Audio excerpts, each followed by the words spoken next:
진피 이식과 관련해서 단점이라고 얘기할 수 있는 부분은 확대 효과는 즉각적이지만 대체 진피의 장점을 최대한 살리기 위해서는 시간이 조금 필요할 수 있어요. 예를 들면 실리콘 보형물 같은 경우는 인체 안에 이식되면 그 물성, 그 물질 그대로 특성을 유지를 하는데 진피 같은 경우는 이제 생체 조직이고 생체 조직의 특성상 몸 안에 이식이 되면 우리 몸 안에서 자리를 잡고 고유의 특성을 나타내는 그런 과정, 생착이라고 하는데 시간이 지나면서 일정 부분 볼륨이 조금 줄어들고 조직은 조금 부드러워지고 이물감이 줄어들고 자연스러운 확대가 장점인 대체 진피의 최대 효과를 보기 위해서는 수술 후에 일정 기간이 필요할 수 있다. 어떻게 보면 이제 제한점이라고 할 수도 있는데 크게 어려운 부분은 아니고 실밥을 제거하는 게 보통 2주, 성관계 재개하시는 게 3주, 4주 정도이기 때문에 그 정도 기간은 필러라든지 지방 이식이라든지 이런 부분과 비교해도 뭐 크게 차이 나는 부분은 아니기 때문에 수술을 결정하셨다면 어느 정도 조금 마음을 여유 있게 경과를 두고 보신다면 대체 진피의 장점이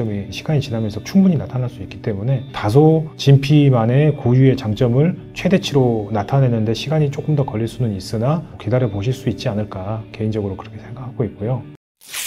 남성 성기의 가장 큰 특징 중에 하나라고 한다면 발기라는 과정이 있다는 거예요. 예를 들면 우리 손, 발, 팔 같은 경우는 항상 똑같은 길이와 똑같은 둘레와 똑같은 크기를 유지하고 있는데 음경이라는 거는 발기 전에는 둘레와 길이가 작다가 발기가 되면 둘레와 길이가 굉장히 차이가 많이 나게 커진다는 특성이 있어요. 진피를 이식할 때 발기 전과 발기 후 상태를 고려해서 진피를 이식하게 되는데 대부분의 시간 동안은 남성은 발기가 되지 않은 상태로 음경이 유지가 되는 거니까 이 발기가 되지 않은 상태에서 대부분 생착이 진행된다고 보시면 되죠. 대체 진피는 이식이 되고 나면 주변 조직과 완전히 들러붙어서 일체화되는 과정이 이식되는 그 순간부터 계속 진행이 되기 때문에 발기 전 상태에서 진피가 이렇게 붙어 있는데 발기가 돼서 음경 해멸체가 늘어나면 진피는 초기에는 신축성이 없기 때문에 발기는 되려고 음경은 늘어나는데 진피는 늘어나지 않고 꽉 주변 조직을 붙들고 있으니까 진피 이식 수술을 하시고 나서 예전에 비해서 길이가 좀 짧아진 것 같다, 발기 때 통증이 느껴진다 이렇게 얘기하시는 분들은 감염이나 염증이 아닌지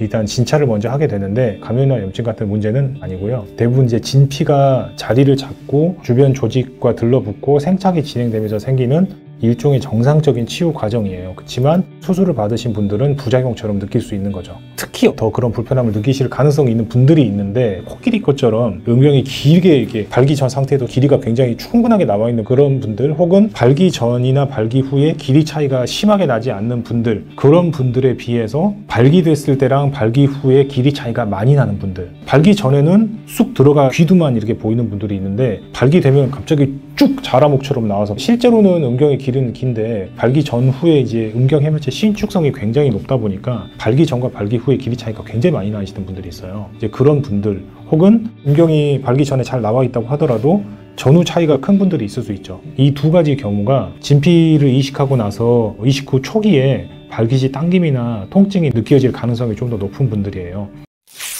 일반적으로 대체 진피를 이식하게 되면 무조건 제1원칙은 귀두 뒤에 바짝 붙여서 결손이 생기지 않고 발기가 되면서 귀두하고 음경 해멸체 사이가 벌어지더라도 이 틈이 벌어지면서 턱짐이 생기지 않도록 귀두의 진피를 바짝 밀착시키고 사면 처리를 해서 부드럽게 이어지도록 하는 게 중요한데 턱짐을 주의해야 되는 부분이 성기 뿌리 쪽이에요. 그래서 보통은 발기 전에 진피를 넣을 때 귀두 뒤편부터 성기 뿌리까지만 넣는다고 생각하시기 쉽지만 보통은 그렇게 넣는 게 아니라 성기 뿌리보다 조금 더 깊이 들어가요. 만약에 성기 뿌리의 끝이 여기고 음경이 이렇게 나와 있다 그러면 진피는 성기 뿌리가 아니라 조금 더 들어가 있는 거죠. 이렇게 넣어야 되는 이유는 발기 전에 성기 길이까지만 진피를 넣게 되면 발기되면서 길이가 늘어나면은 이만큼의 결손 현상이 생겨요. 그러면 발기 때 내 성기 뿌리를 보면 진피는 저 위에 있고 내 성기 뿌리 쪽은 갑자기 비어 있겠죠. 그래서 성기 뿌리 쪽에 턱짐 현상이 생기기 때문에 그런 부분이 생기지 않게 하려면 진피를 보통 성기 뿌리보다는 조금 더 넣어줘야 되고 진피를 어느 정도나 뿌리 쪽에 조금 더 깊게 넣어줘야 되느냐 이거는 정량적인 기준이 없어요. 진피 이식 수술을 하기 전에 음경의 길이라든가 함물 정도라든가 해멸체 신축성이라든가 이런 걸 고려해서 진피를 성기 뿌리보다 얼마나 넣어줘야 되는지를 결정해야 되고 이 진피가 성기 뿌리에서 들어가 있는 부분이 너무 적게 되면 발기됐을 때 성기 뿌리 쪽에 결손 현상이 생겨서 턱짐이 발생하는 거고 성기 뿌리 쪽에 너무 깊이 들어가면 발기 때 음경을 당기는 성기가 좀 위로 이렇게 휘는 느낌이 들거나 통증이 느껴지거나 수술하고 진피 놓고 길이가 이렇게 짧아졌지? 왜냐하면 진피가 이렇게 많이 붙들고 있기 때문이죠. 진피 이식 수술 이후에 진피가 좀 생착이 되고 부드럽게 되고 변화가 오기 전에는 발기 시에 당김이나 조금 짧아진 듯한 느낌이나 발기통이 있을 수 있다. 그렇지만 정상적인 진피가 이식되고 나서 생착이 되고 치료되는 과정이기 때문에 다소 불편하시더라도 시간이 지나면 거의 대부분 해결된다고 이해하시면 될 것 같아요.